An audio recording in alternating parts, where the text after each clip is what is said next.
This is the Home Affairs Form DHA-9. It is the up-to-date version of the BI-9 form. The form is mainly used for ID book and ID card applications. However, embassies and high commissions abroad also use this form along with the DHA-73 and BI-529 when you apply for an emergency travel document and an adult passport. This form needs to be completed in black ink and in block letters. Next, I will go over each section in detail. Identity number that is filled in these boxes need to belong to the actual applicant. Parent ID number should be your mother's or your father's ID number. If you do not know their ID numbers, then leave these blocks blank.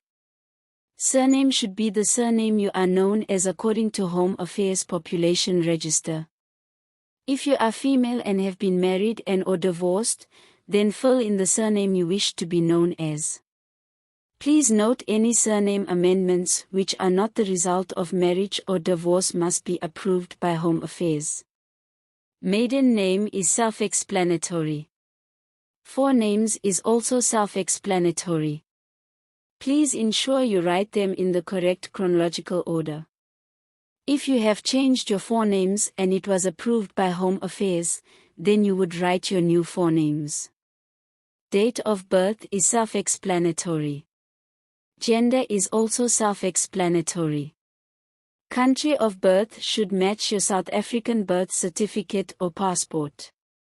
Same thing goes for city/town of birth.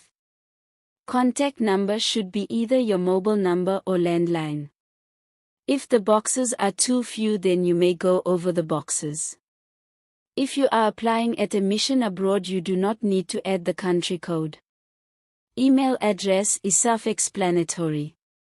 The next section, personal status, is only applicable for persons that are permanent residents of South Africa and/or acquired South African citizenship by naturalization. So, South African citizens by birth or descent, they skip this section. Now, we get to the most important section in my opinion because I have seen mistakes. So, if you hold foreign or do not hold foreign citizenship, then you circle the appropriate yes or no option. So, if you do hold foreign citizenship, then you complete the exact date of acquisition. The biggest mistake I see South Africans with foreign citizenship make is that they write the issue date of their foreign passport, which is completely wrong. You must use your confirmation of foreign citizenship certificate or confirmation of foreign citizenship letter issued by that country. If you do not have one, then you must request one from your foreign embassy or consulate. Obviously, here you write the country of your foreign citizenship and how it was acquired. If you do not see an appropriate option, then tick other and write your answer in the specify section and indicate which country you acquired your foreign citizenship. And finally, permanent residential and postal address. If you are applying at a consulate/high commission/embassy abroad, then you write your address in that particular country. If the postcode boxes are too few, then you may write over the boxes. Ignore province code and office code. Those sections are filled in by the processing Home Affairs office. We have now reached the final 3 sections. You must tick the relevant box for your most current marital status. You must declare any change to your marital status. Marriage partner identity number. If your marriage partner is a South African citizen or South African permanent resident, then complete their 13-digit identity number. If your marriage partner is a foreign citizen without South African citizenship or South African permanent residence, then complete date of birth.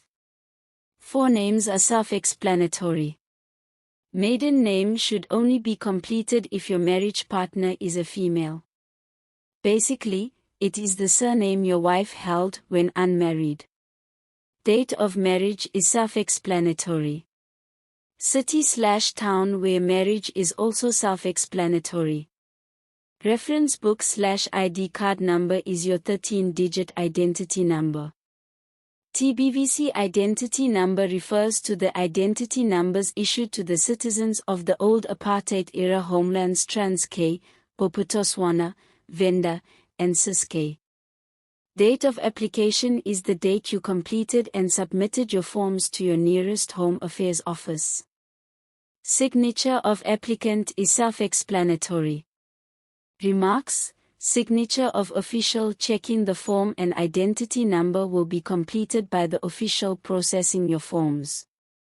That concludes this form tutorial. Thank you for watching.